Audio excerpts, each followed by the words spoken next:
Hello friends and welcome back to the course. In this video, we will take a quick look at history of Java.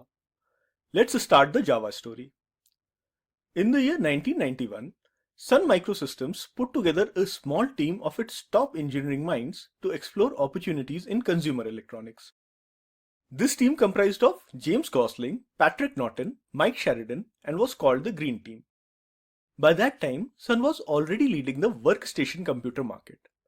By the way, a workstation is a computer with a faster processor and much more RAM compared to a personal computer. They are used as server machines, enabling multiple users to log into the system at the same time. Okay, coming back to 1991. Consumer electronics was the new hot upcoming big market at that time, and Sun wanted to make some early inroads into that market. Green Team was tasked to develop a technology that will enable Sun to dominate the consumer electronics space. Led by James Gosling, whose picture is on the screen right now, in the next 18 months, this team worked tirelessly to create a new programming language which they called Oak. This was later renamed to Java in 1995. The name was changed because a different programming language with the name Oak already existed. To avoid a name conflict, the language was renamed to Java after coffee cultivating islands of Java in Indonesia. Originally, Java was created for writing software to be embedded in various electronic devices like microwave ovens, remote controls, set-top box for TVs, etc. Different manufacturers were using different processors as controllers for these devices. Softwares for such devices needed additional work for each manufacturer to properly compile and run on the specific manufacturer's device. Java aimed to address this pain point and promised a write once, run anywhere solution. Software written in Java is platform independent and can be run on any device without any additional work. Despite all this, it didn't get much love from the consumer electronics space. Throughout 1993, the team tried very hard but couldn't find any customers for their new technology. Probably it was too advanced and ahead of its time for the consumer electronics and interactive television industry. About the same time, a second and ultimately more important factor was emerging that would play a crucial role in the future of Java. It was the World Wide Web, more commonly known as the Internet.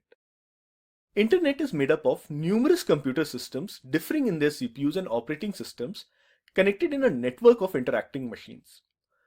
To evolve as a highly interactive medium, Internet needed lots of portable software which can be downloaded from the server and run on user's computer without the need of any additional changes.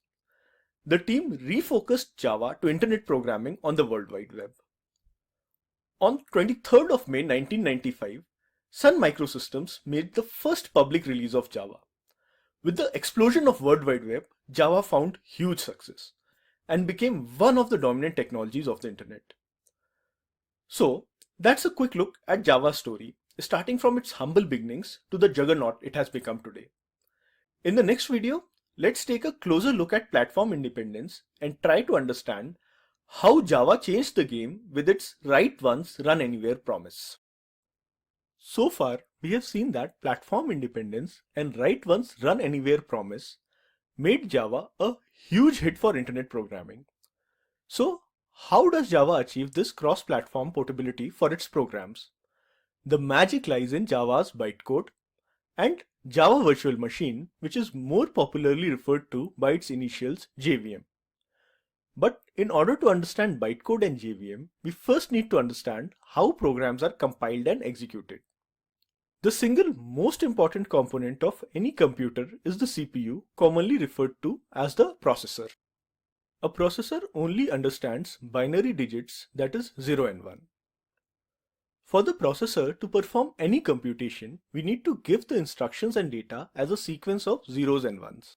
This binary sequence that a processor understands is known as its machine language. Machine language is made up of instructions and data that are all binary numbers. Machine language of a processor differs from vendor to vendor. What it means is that processors made by Intel will have a different machine language from processors made by AMD and so on.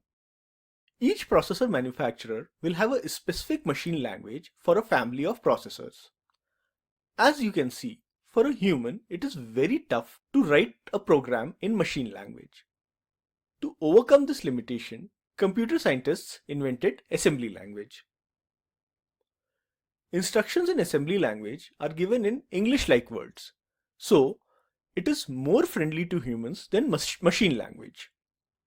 A program known as assembler will take the assembly language code as input and convert it into machine language that the processor understands. Although assembly language is an improvement over machine language, still it is processor specific, and writing and debugging any moderately complex program in it is very time intensive. As computer became smaller, more powerful and more reliable, there was a huge demand for software that is reusable and easy to maintain and modify. This led to the invention of high-level languages like COBOL, Pascal, C, C++, etc. High-level languages have a very much English-like syntax, so they are easily understandable by humans. Programs written in high-level languages are processor independent. No modifications to the source code are required to execute it on different types of computers. This makes high-level languages highly desirable for developing reusable, maintainable software. Now remember, our processor still loves its zeros and ones. It doesn't understand anything other than machine language. So, the program written in high-level language needs to be converted into machine language. This is done by a program called the compiler. This entire process of converting high-level code to machine code is called compilation.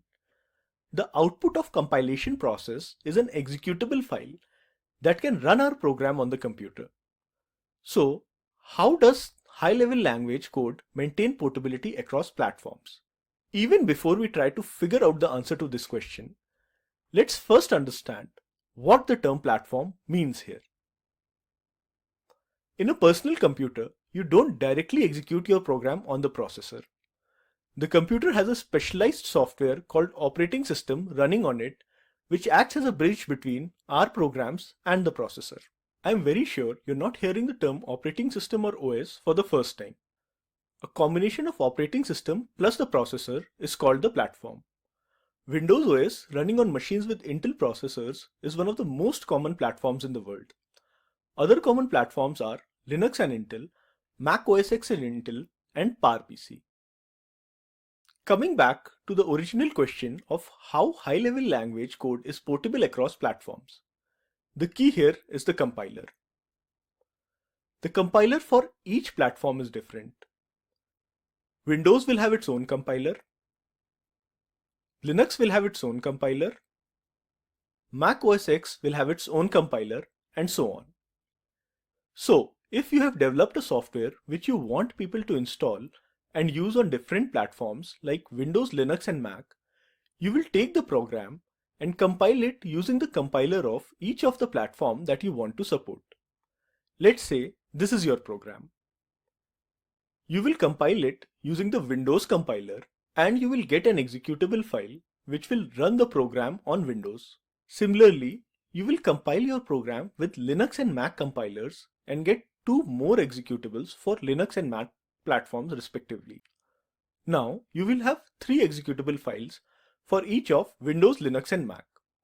You will put up all the three files on your website. Depending on their platform, users will download and install the appropriate executable. You cannot take an executable file generated by a compiler for Windows and run it on a Linux system. It will not execute. Next, we will look at a concrete example which will demonstrate this concept of providing separate executables for different platforms. Firefox is a popular web browser which can be used on multiple platforms. Let's see how it is distributed. This is the download page of Firefox browser. Here is a link providing install options for other platforms. Let's go to this link. Here you can find options to install Firefox on Windows 64-bit, Mac OS, and Linux. There are also options for 32-bit Windows and Linux.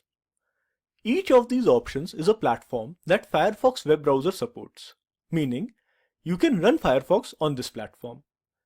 Each of these links point to an executable file which has been compiled using the compiler for that specific platform. Let's download Firefox for Windows 64-bit and try to install it.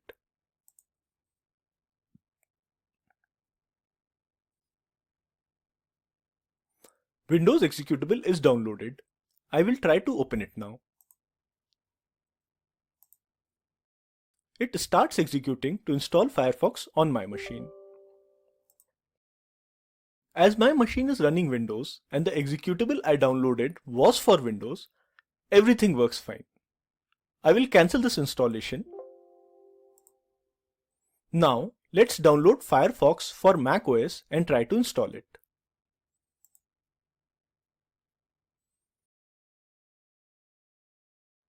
Mac OS executable is downloaded.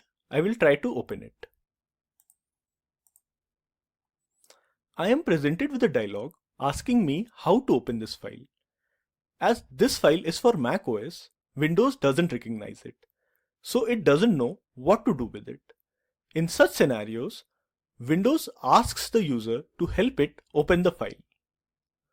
So we just saw that Windows was unable to open an executable file compiled with the compiler for Mac OS, but it successfully opened the executable file which was compiled with compiler for Windows. I hope now you have a good understanding of how programs written in high-level languages are platform independent and what is the process for supporting multiple platforms for your program. This understanding is essential to appreciate how Java is advancing the concept of portability. With high-level languages like C++, even though you don't need to write your code again for a different platform, but additional works in terms of compilation is required to run it on a different platform. You also need to maintain different executables for all the different platforms you want your program to run on. Java solves this exact problem with bytecode and JVM. In Java, the executable you get after compilation will work across platforms. No additional work needed. No need to maintain multiple executables for different platforms. You can compile your Java program on Windows and take the executable that you get as the output to Linux or Mac. The exact same executable will work on Linux and Mac too. Sounds like magic, isn't it? Now let's try to demystify this magic by understanding the science behind it. The output of a Java compiler is not an executable file, but a file containing bytecode. You can consider bytecode as a close relative of machine code. Like machine code, it is highly optimized and not human readable, but unlike machine code, the platform cannot understand and execute it. The cool thing about bytecode is that it is the same for all platforms. Bytecode is understood by Java Virtual Machine or the JVM. JVM is a software that needs to be running on the computer where you want to execute your Java program. JVM takes the bytecode as input, converts it into the machine code of the specific platform it is running on and executes it. Consider JVM as a virtual platform running on the actual platform. Let's see how we can support multiple platforms for our Java program. We give our Java program as input to the Java compiler. The output of the compiler is the equivalent bytecode of our Java program. Remember, bytecode is not machine code. It cannot be executed directly on the target machine.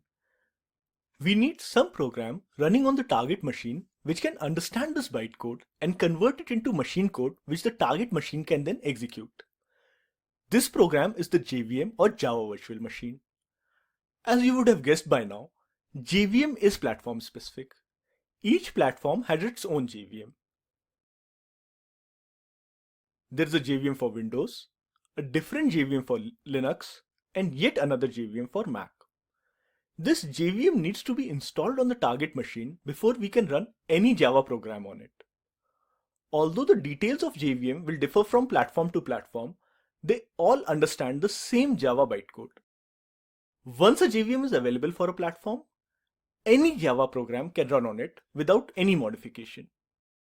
This is how Java achieves its magic of platform independence and provides write once, run anywhere capabilities. Now that we have discussed object-oriented concepts and have developed some basic familiarity with Java, we are ready to look at our first Java program. This is a short and simple Java program which prints Hello Java on the console. Although this program is quite short, it includes several key features that are common to all Java programs. We will go through the program line by line and understand key features of Java programs. Don't worry if you get confused and don't understand all the things in this program. This is just an overview of the concepts which will help us to get started. We will discuss these concepts in detail in subsequent lectures. With that out of the way, let's dive into our first program. These lines at the start of the program are a comment. Comments are ignored by the compiler. Comments are most commonly used by the programmers to document their code.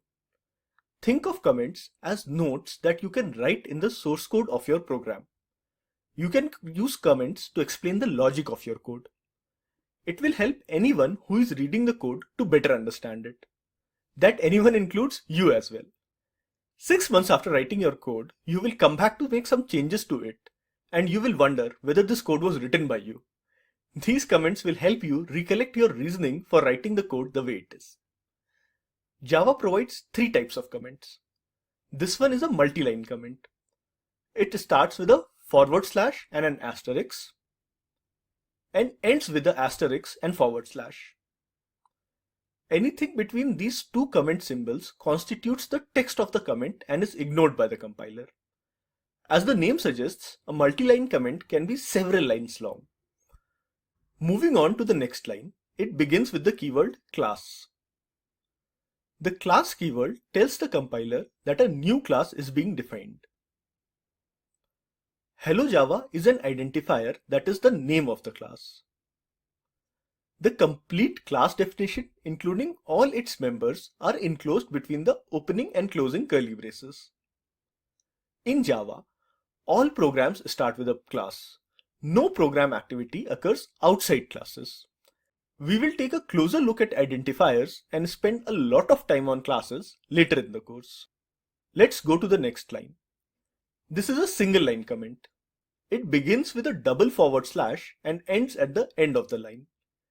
You can use multi-line comments for longer descriptions and single line comments for brief line-by-line explanation of code.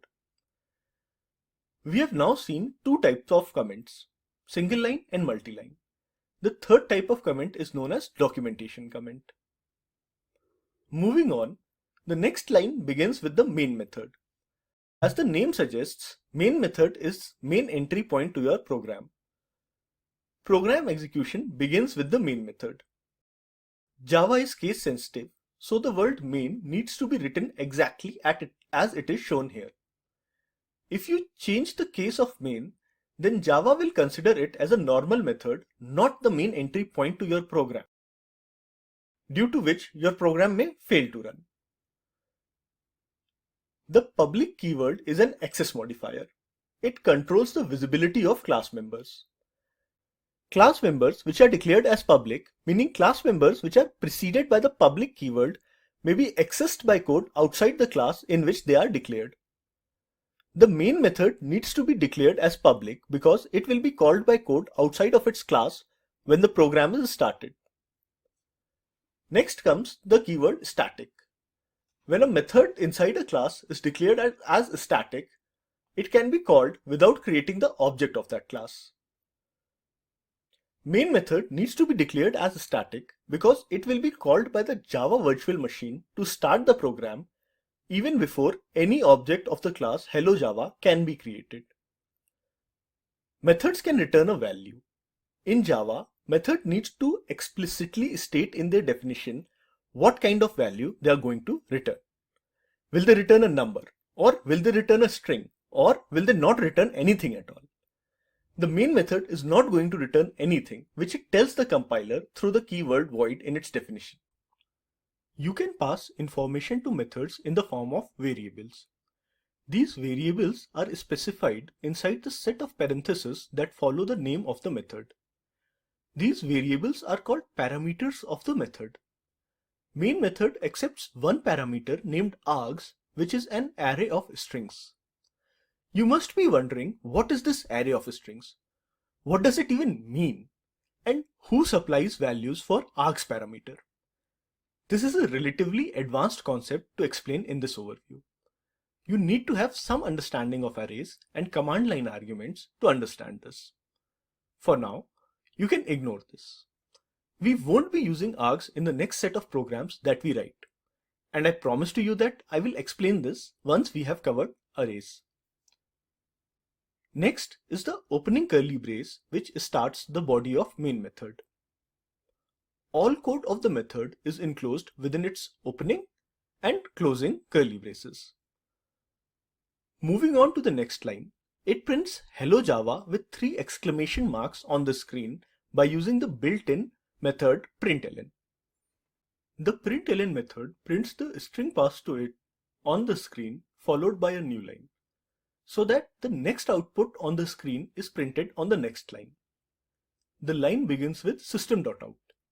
System is a predefined class of the Java standard library that provides access to the system, and out is the output stream that is connected to the screen. Don't worry if the last sentence I said didn't make any sense to you. Just remember that we use system.out.println method to output some string on the screen. The next two closing curly braces mark the end of main method and Hello Java class respectively. That brings us to the end of our first Java program. In case you are feeling that you didn't understand all the things in the overview of this program and are not comfortable with it, don't worry. It is perfectly fine to feel that way at this stage. After all, we have just looked at our first Java program. We have the entire course ahead of us to dive deeper into each of these concepts and understand them properly. So, congrats on your first Java program. You should feel happy about it. I will see you in the next video where we will learn how to execute this program in BlueJ. Bye for now. Hello friends and welcome back. In this video, we will get to know BlueJ IDE and execute our Hello Java program with it. But wait, did I just say IDE? Do we know what it means? Probably not. So before moving to BlueJ, I will quickly explain what an IDE is. IDE is short form for Integrated Development Environment. What an axe is to a woodcutter, what a gun is to a soldier, what a plow is to a farmer, the same is IDE to a software developer. Sounds quite dramatic, isn't it? Okay, enough of melodrama on my part. Coming back. So basically an IDE is a software application which helps the software developer to write code and then compile, test and debug it. You can develop softwares without IDE also. You can write code in any text editor like Notepad or Sublime. Then write commands on the command prompt or terminal to compile the program and then write some more commands to execute it. If you encounter any error during compilation or testing, you need to redo the whole process again. This is where IDEs shine. They help developers save time by simplifying all this process so that it can be done by just clicking a button or two. Typically, an IDE provides a code editor, debugger, and compiler all in one. So, by using an IDE, you don't need to switch across multiple tools. You can be super efficient by managing all your development related activities in a single tool. Java has some very powerful and mature IDEs. The two most popular Java IDEs are Eclipse and IntelliJ IDEA.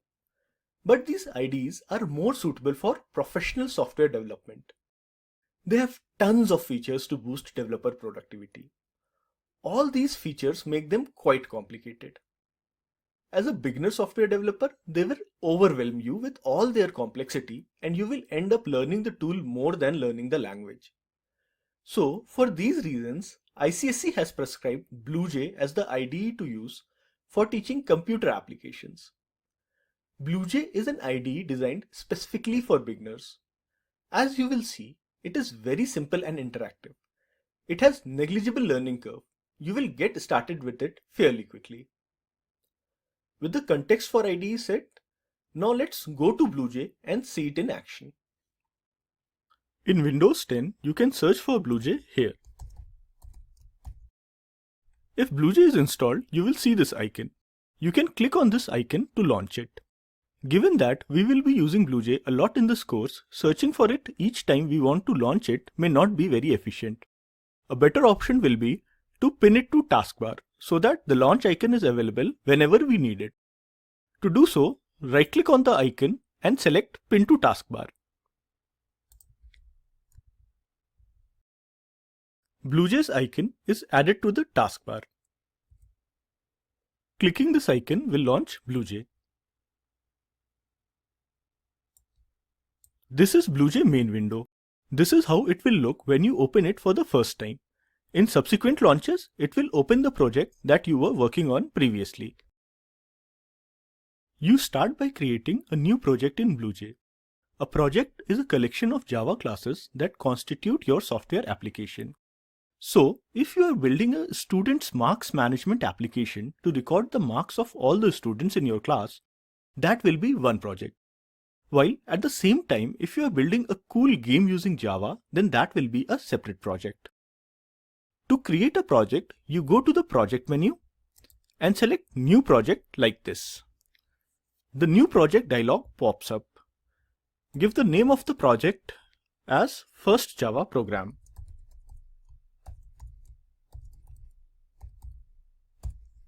For location, navigate to the folder where you want to save your project. I will save it in C:\knowledgeboat, compapps, BlueJ. Click on Select Folder and then click on OK. BlueJ has created our first Java program project. The name of the project is shown in the title bar. Let's go to the location we specified for our project.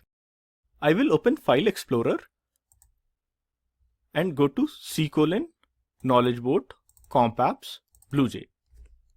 Here you can see that a folder with our project's name is created. This folder represents our first Java program, BlueJ project. Let's open this folder.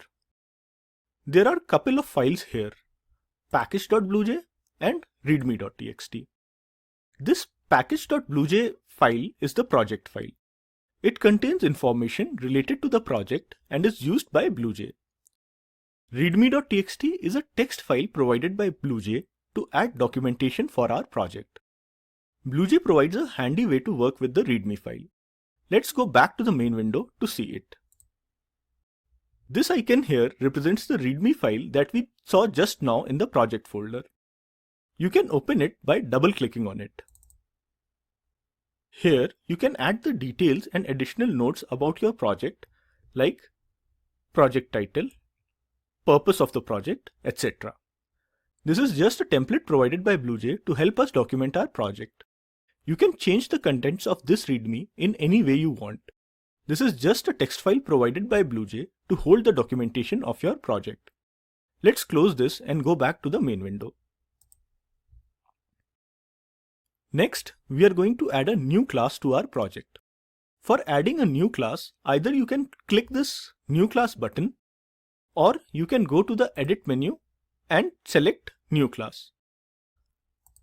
I will use the New Class button. This opens the New Class dialog. Enter the name of your class. Remember, we named our class Hello Java in our first program. Select language as Java, class type as class, and hit OK. Our newly created class is added to our project. Let's switch to the folder containing our project. This is the file that contains the source code of our Hello Java class. The Java compiler requires that a source file should use .java filename extension. As you can see here, our source file has .java extension. Coming back to the main window, did you notice these stripes present on our Hello Java class icon? These stripes tell us that the class has not been compiled yet. Once we compile the class, the stripes will go away. But before we can compile the class, we need to add some meaningful code there. To add code, you need to open the class, which is done by double-clicking on the class icon like this. There is another way to open the class. Let me close the class to show you the other way. Right-click on the class icon and select Open Editor option. That will also open the class. Both ways are equivalent, use whichever way you prefer. The class already contains some code. This is the skeletal code of the class that's generated automatically by BlueJ to save some amount of your time and effort. This default code is syntactically correct. It will compile but won't do much. Let's examine this code. There are some comments asking us to provide the description, author and version of our class. Then our class definition begins. It contains a private member variable x of type integer. Here is the constructor which assigns x the value of 0. Then there is this public method named sample method which accepts a integer parameter y, adds it to the member variable x and returns the result. All this code is not much useful to us at this point. Our first program is even simpler than this. So I will remove all this code and enter the code of our first program. I will speed up the video for the part where I am entering the program to help you save some time.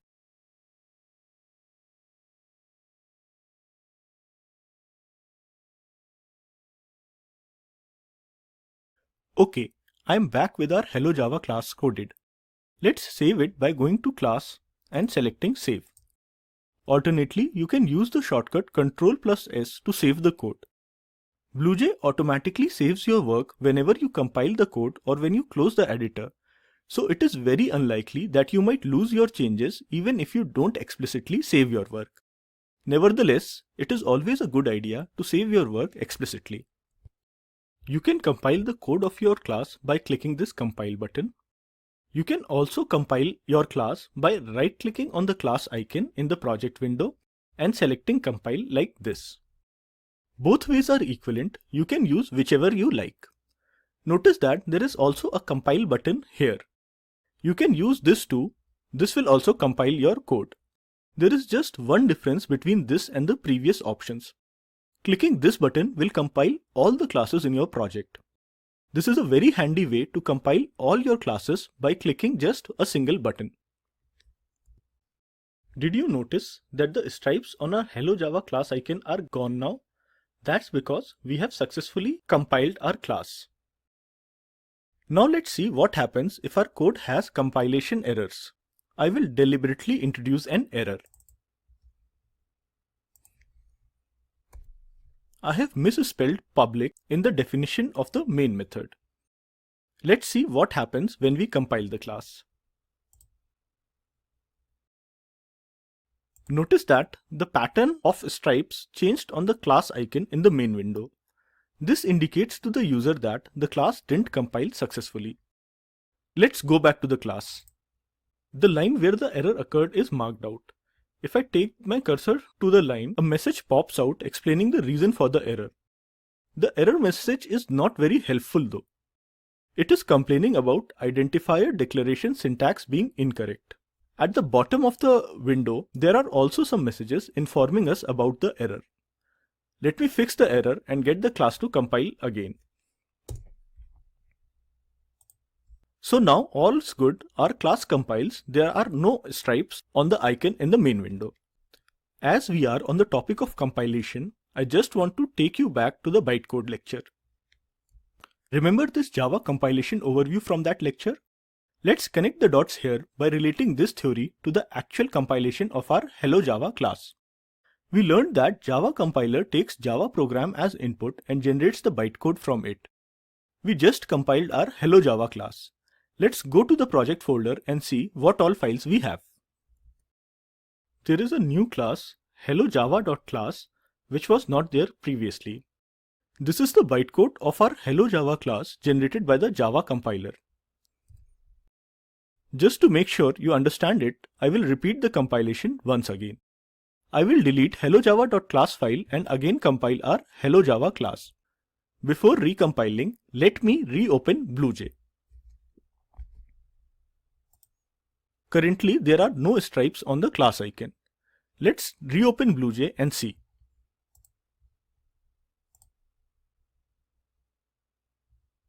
Wow! The stripes are back on the class icon, indicating that Hello Java is not yet compiled. I deleted hellojava.class file. As BlueJ is not able to find the bytecode, it is rightly indicating that the class is not compiled. Let's compile it now and also keep the project folder opened in File Explorer.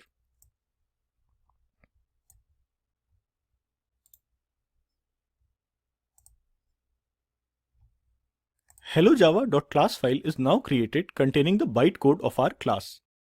This bytecode will be executed by the JVM to run our program. We can take this hellojava.class file to a machine running Mac and it will run fine there too without needing any modifications. I wanted to talk to you about the file naming requirements in Java. There are a few interesting things there and now is a good time to discuss it. We have already seen that Java source code files need to have an extension of .java. Another thing to notice here is that the name of the file containing source code of our class and our class name are same. This is not a coincidence.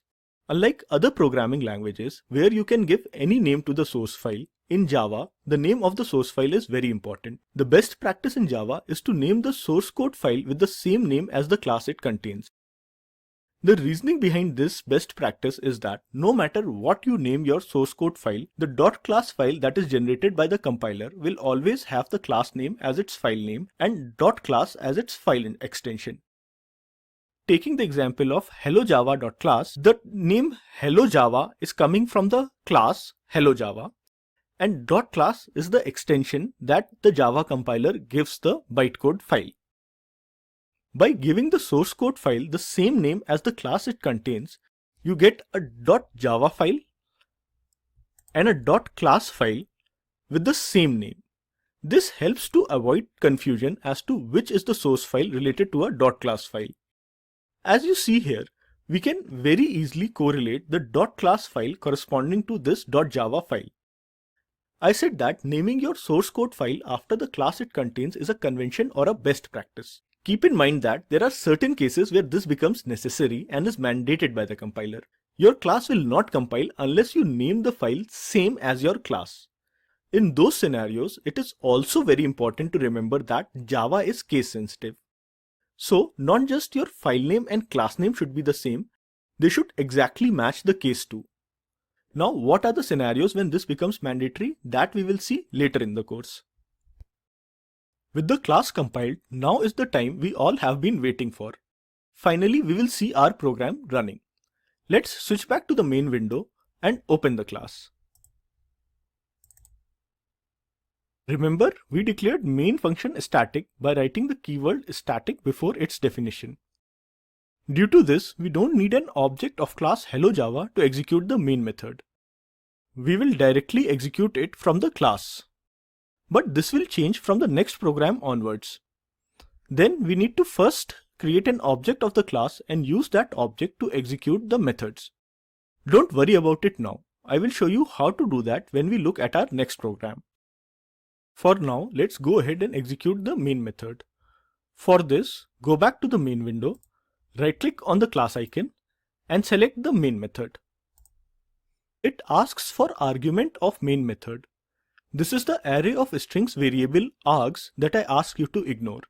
So, keeping my promise, we will not give anything here and just click OK. And there it is, the output of our program in the terminal window of BlueJ. It has printed the words Hello Java with 3 exclamation marks on the console window. Congrats on executing your first Java program. Now, let's close the console window and execute the program again.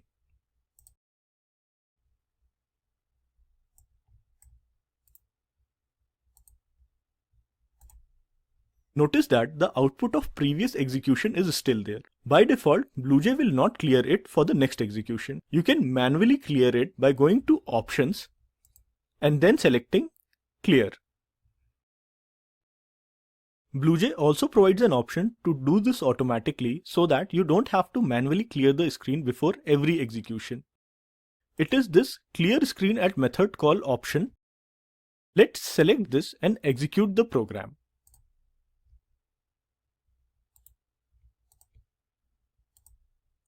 I will execute it again. The second execution started with a blank window as we have selected the clear screen option. Let me unselect this option and execute the program a couple of times.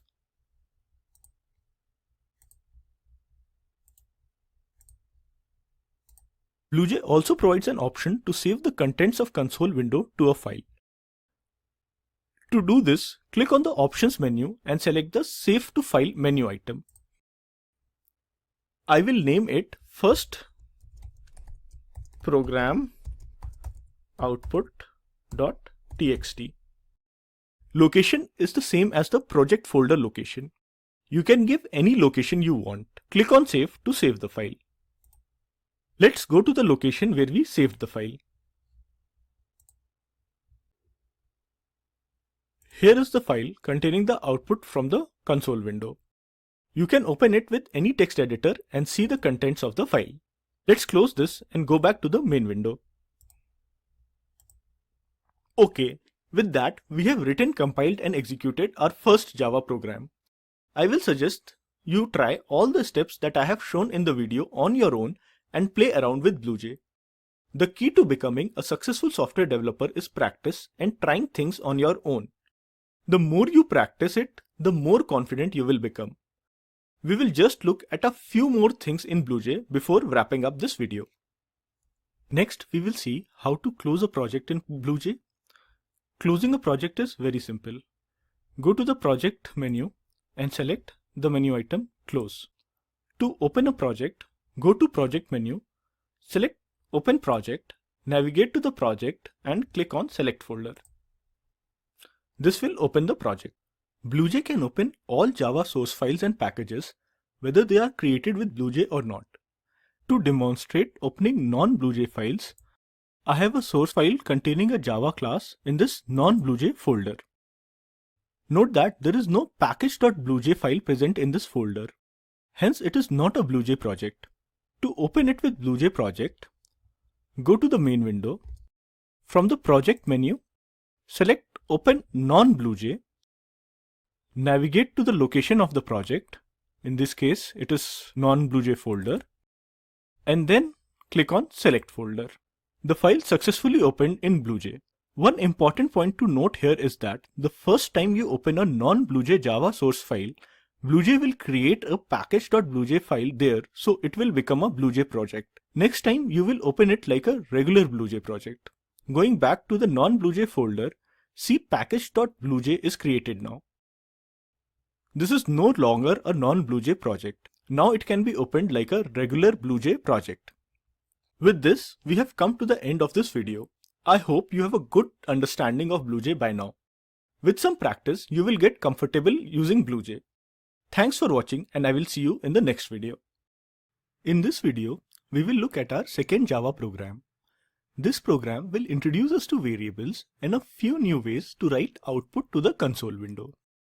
Let's look at the program. Go to Project, select Open Project. I want to open this project second program. It has a class named Hello variable. Let's see what's inside this class.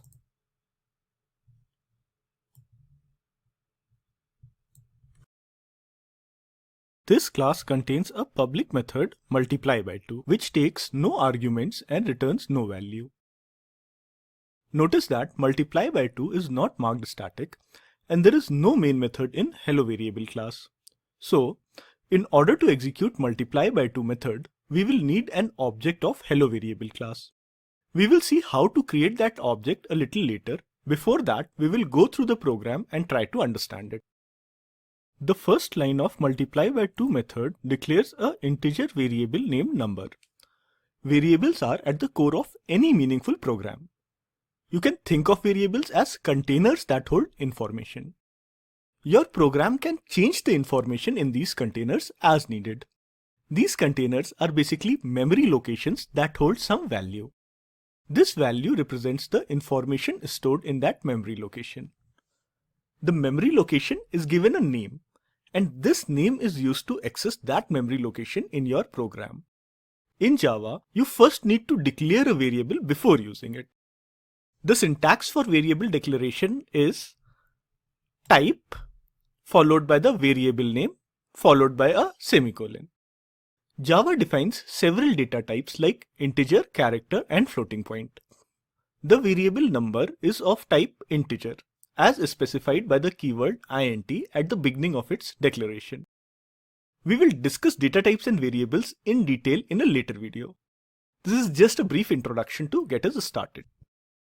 In the next line, we assign a value of 50 to our variable number.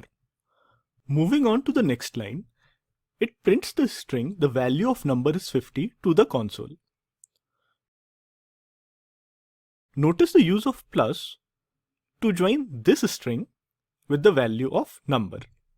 You can use the plus operator to join as many items you want within a single println statement and output the resultant string to the console. Next line multiplies the value of number by 2 and assigns it back to number.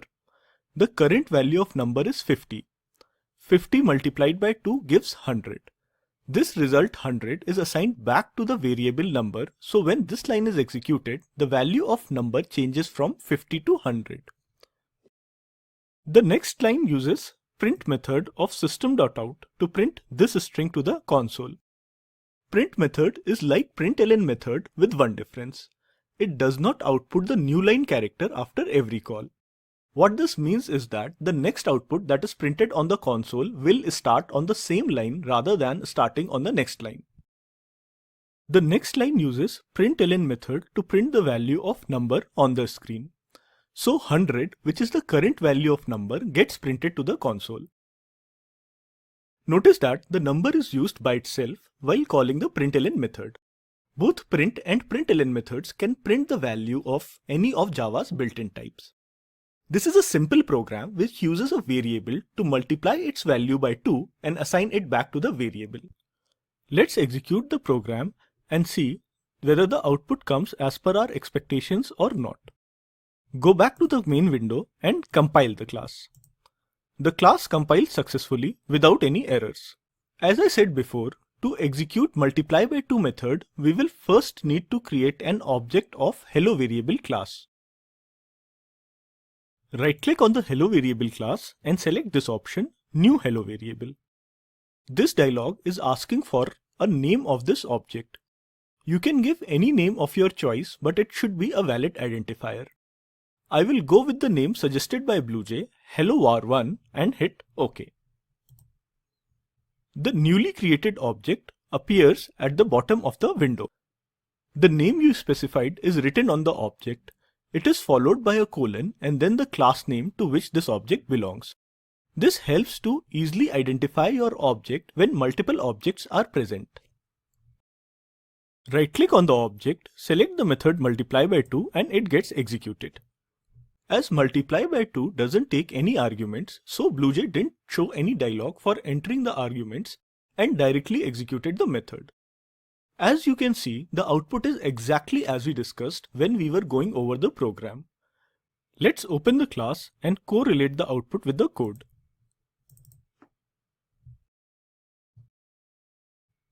This first println statement prints the first line of output on the console.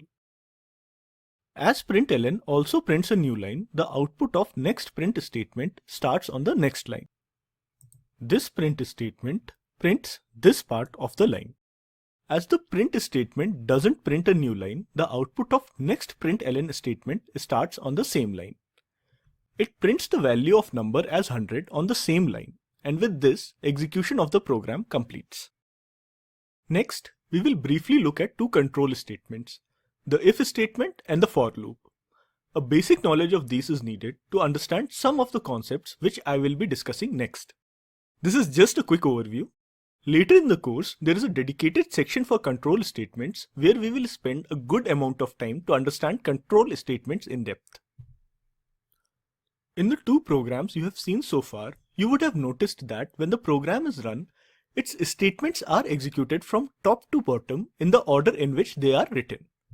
The order in which the statements of a program are executed is known as control flow or flow of control. Most of the times you will want to alter the control flow to suit the needs of your program. You might want to skip some set of statements based on some condition while repeating some other set of statements. Programming languages provide statements to alter the control flow of the program, and these statements are known as control statements. When you need to make a decision in your program, you will use the if statement. It executes a certain section of code only if a test evaluates to true. Its syntax is this. The if statement will evaluate the condition.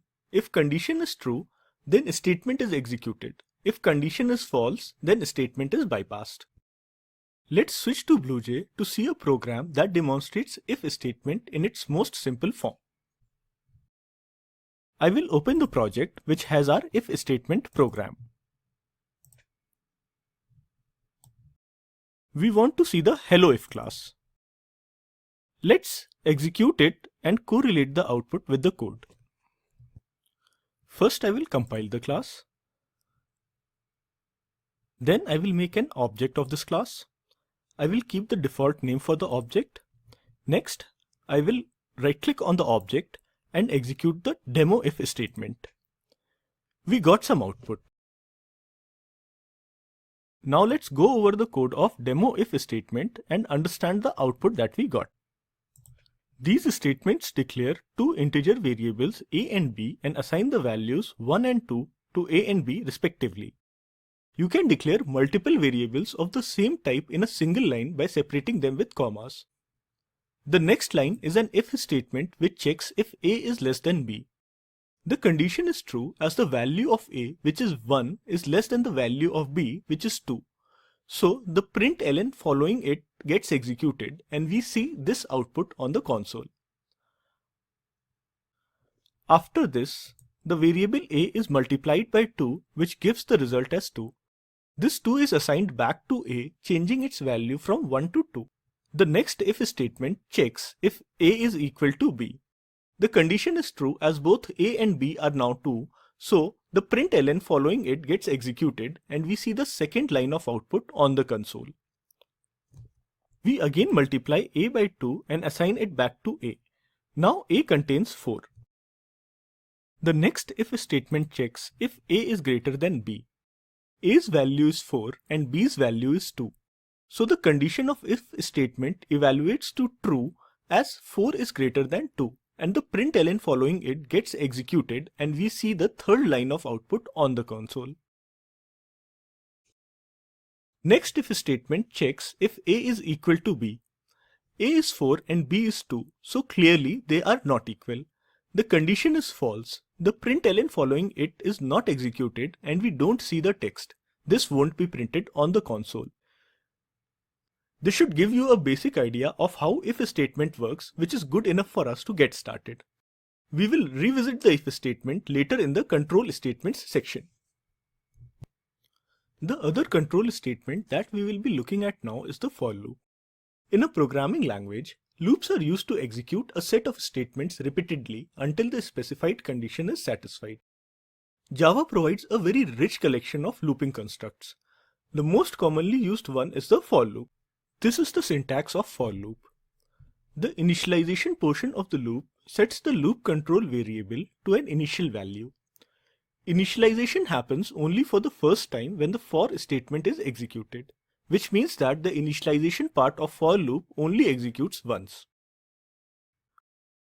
One execution of the for loop is called an iteration. Condition in for loop is evaluated on each iteration.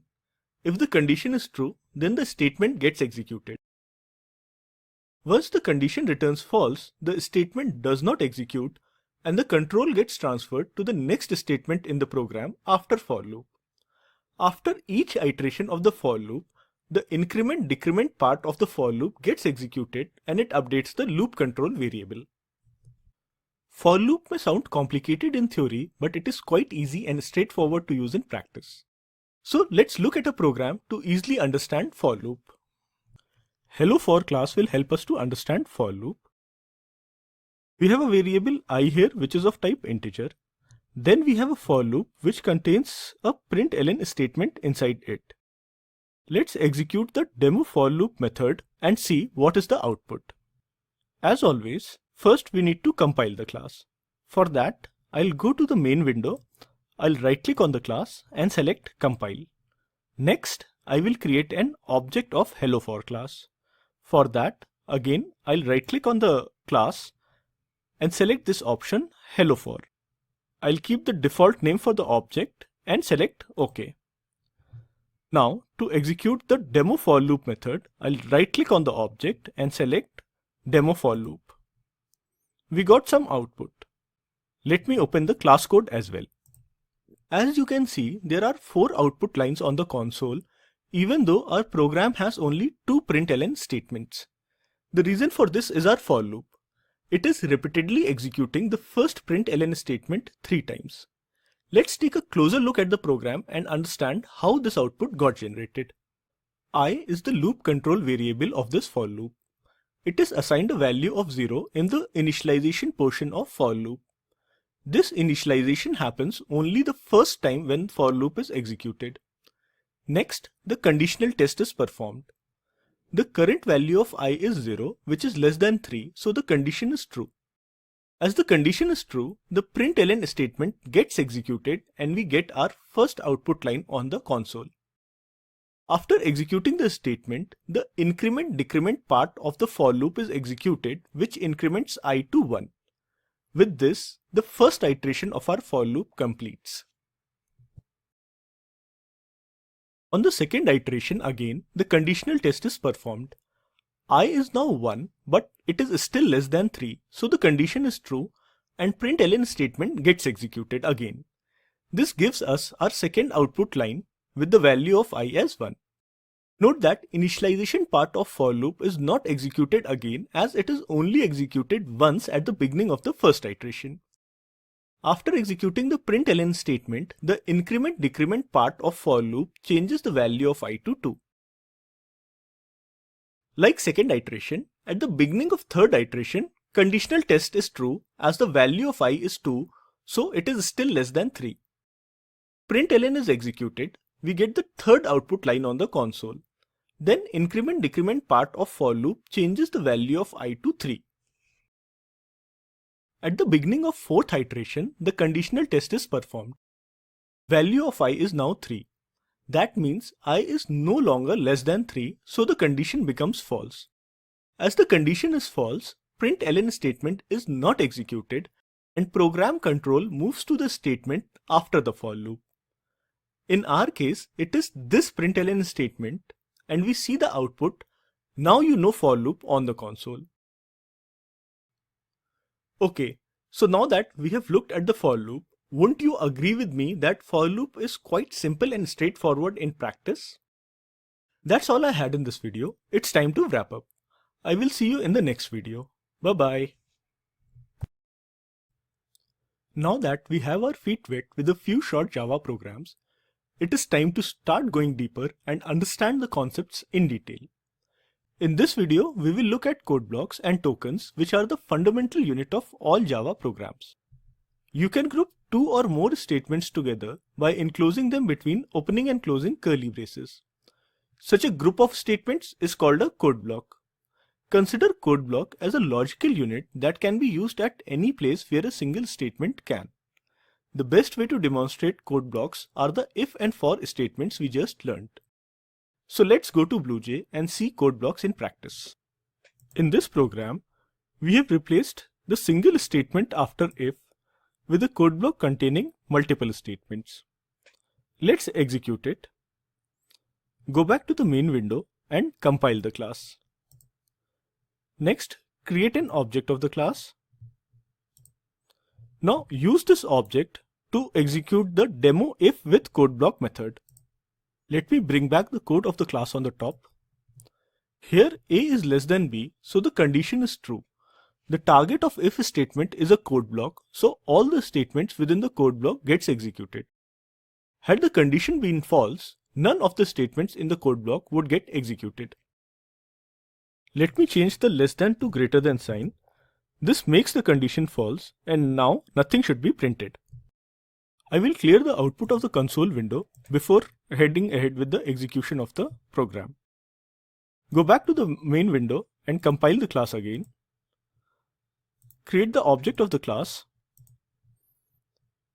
and again execute the demo if with code block method. As expected, nothing gets printed on the console window. The block of code behaves as one logical unit as the target of the if statement. Either all the statements in the code block gets executed or nothing is executed. Similarly, code block can be the target of for loop too. Let's see an example of that as well.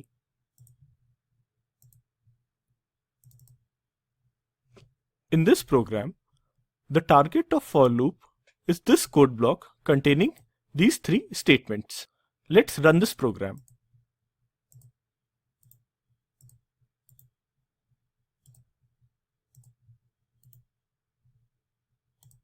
As you can see in the output, in each iteration of the for loop, all the three statements inside the code block get executed. Code blocks are used at many other places in the program apart from if statement and for loops, and they have some additional properties as well, which we will see later. The most important thing to remember about code blocks is that they are used to create logically inseparable units of code. Moving on to tokens, all Java programs are composed of tokens. A token is the smallest element of a program that is meaningful to the compiler. The different type of tokens in Java are identifiers, literals, operators, separators, keywords. Except operators, we will look at the other tokens now. Operators we will be discussing in a separate video. Before starting our discussion on tokens, let's first understand how Java handles whitespace. Java is a free-form language. It doesn't enforce any special indentation rules for its programs. Let me show you what I mean by this. I will remove all the whitespace and write this program on a single line.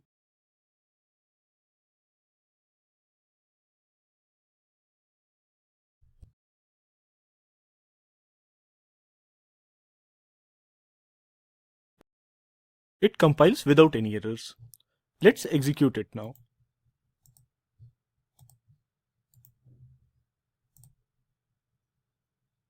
It successfully executes.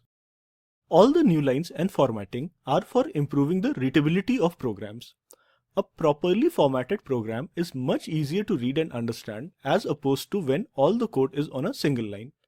The compiler, however, doesn't need all these white spaces to properly compile the program. In fact, compiler ignores all the white space in your program. In Java, white space includes space, tab, and new line. The first type of tokens that we will look at are the identifiers. In general, programming languages make use of identifiers for identifying all the different things in the program. In Java, identifiers are used to name things like classes, objects, variables, arrays, functions, etc.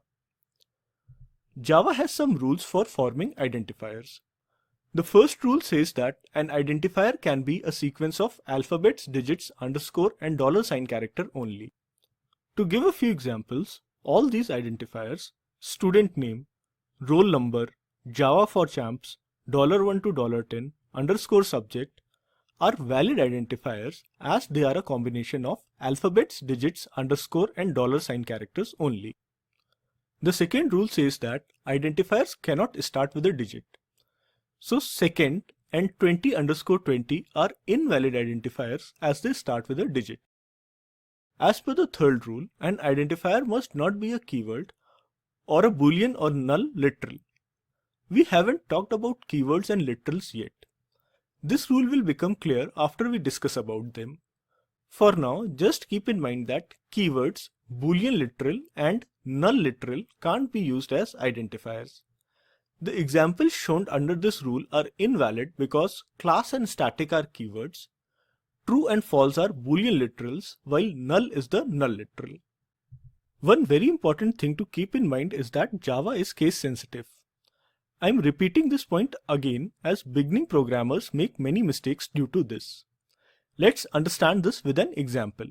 Let's say you declare a variable in your program as student marks like this.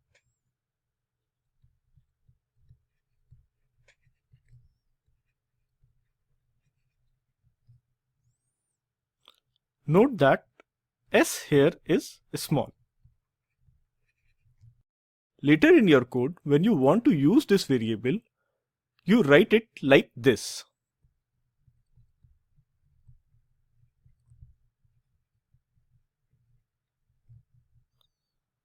Note that S in this case is capital. You will get an error for undefined variable student marks.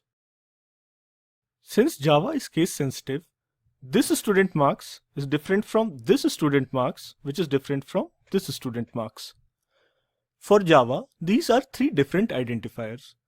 So watch out for the case of your identifiers and don't let this problem happen to you.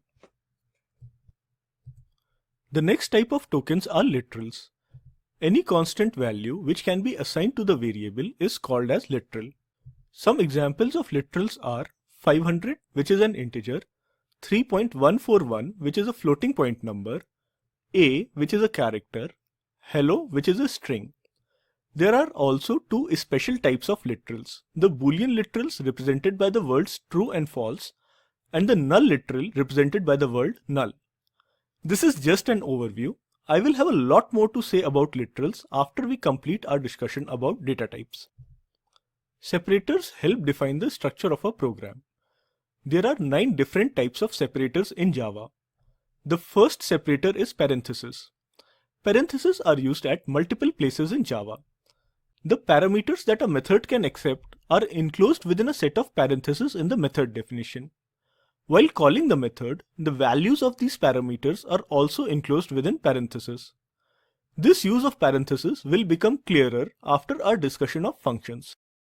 The next place where parentheses are used is the expressions in control statements. We briefly looked at this during our discussion of if and for statements. We will revisit it again when we will discuss control statements in detail. The other places where parentheses are used are defining precedence in expressions and surrounding cast types. These usages will become clear after operators and data types discussion. Next separator is the braces. It is most commonly used for defining code blocks, which we saw earlier in this video. It is also used to contain values of automatically initialized arrays. Next separator is brackets. It is mainly used in arrays to declare array types and dereference array values. We will see its use in detail when we will discuss arrays. Next is comma. It is used to chain statements together inside a for loop. It also separates successive identifiers in variable declarations. Period is used to separate package names from sub-packages and classes. It is also used to select a field or method from an object. Semicolon is the most commonly used separator in Java. It is used to terminate statements. As you have seen in the program so far, Java compiler mandates that statements end with a semicolon. I am mentioning these next 3 separators, colons, ellipses, and @sign for completeness. ICSE Computer Applications syllabus doesn't cover them, so they are out of scope for this course. The last token that we will look at is the keyword. A keyword is a word that has a predefined meaning in the language. Due to this, keywords can't be used as names for variables, methods, classes, or any other identifier. Java language specification defines 61 keywords. The complete list is shown here. Underscore is a special case here. It was added as a keyword in JDK 9. Just by itself, it is considered a keyword and can't be used as a variable name.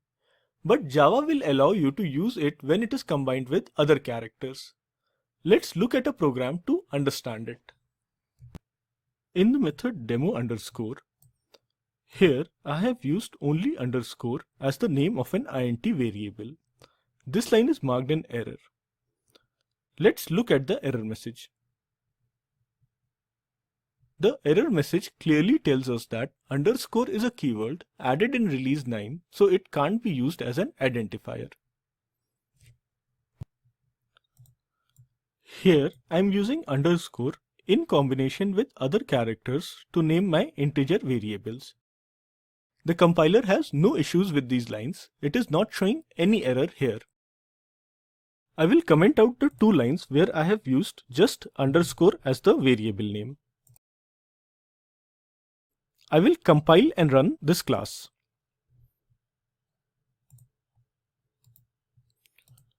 The class compiles fine now. Let me create an object of keyword demo class. Now I'll use this object to run the demo underscore method. The method executes without any issues. So just by itself, underscore is an identifier and can't be used to name variables. But when combined with other characters, it can be used in variable names. Coming back to the list of keywords, the keywords const and goto are reserved but not used. So what could be the reason for reserving them? These keywords are used in C++. Reserving these keywords as keywords in Java helps the compiler to produce better error messages. If a programmer coming from C++ background uses these keywords incorrectly in Java, then the compiler can provide appropriate error messages to the programmer. You don't need to learn these keywords by heart, but it is good to have an idea about which words are reserved as keywords, because you can't use them as variable names in your programs.